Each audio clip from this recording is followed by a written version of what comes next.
ছাত্ৰ-ছাত্ৰীসকল এইবেলি হৈ যোৱা তোমালোকে 6 মাইলিক পৰীক্ষাৰ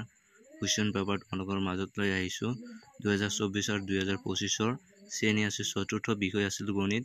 সময় আছিল 3 ঘণ্টা মুঠ মূল্যাংক 100 আছিল এক নম্বৰটো চোৱা সত্য নে অসত্য লিখিব দিছে যদি তোমালোকৰ এনসাৰখিনি লাগে তোমালোকে কমেন্টত জনাবা মই দিবলৈ চেষ্টা কৰিম কুৱেশ্যনটো চাই লোৱা কেনে ধৰণৰ কুৱেশ্যন আহে তোমালোকে আগন্তুক পৰীক্ষা দিবলৈ বহুত সহজ হ'ব 3 নম্বৰ দিছে খালি ঠাই পূৰ কৰা 18 আটাইতকৈ সৰু গণিতক বহুত সহজ হয় তোমালোকে চাই লবা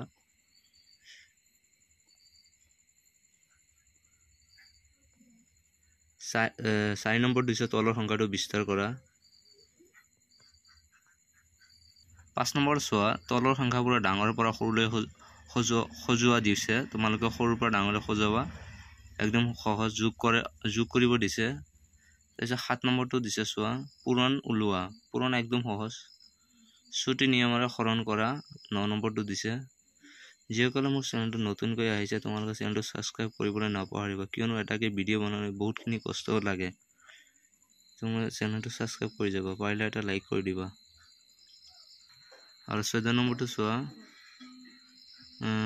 2 ভাগৰ 5 ভাগৰ 2 দুটা সমতুল্য ভগ্নাংক লিখিব দিছে সমান 15টো মান নিৰ্ণয় কৰা 16টো যোগ কৰা এইটো এটা নিয়ম আছে নিয়মত কৰিব লাগিব তাৰপিছত 18 অপ্ৰকৃত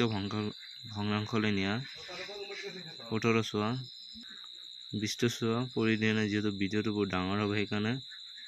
কৰি দিয়া তোমালোকে চাই ল'বা 23টো 15 আৰু 6টা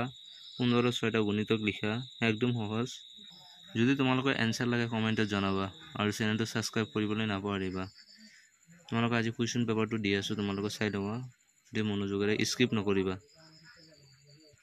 আৰু এটা চোৱা 32 নম্বৰ তলৰ ইংৰাজী শব্দবোৰ অসমীয়া প্ৰতি শব্দ লিখিব দিছে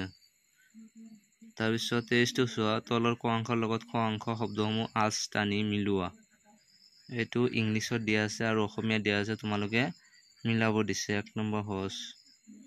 আজিলৈ সেইখিনিয়ে যদি ভিডিওটো ভাল লাগিছে চাই লাইক কমেন্ট আৰু সাবস্ক্ৰাইব কৰিবলৈ নাপাহৰিবা thank you so much watching my video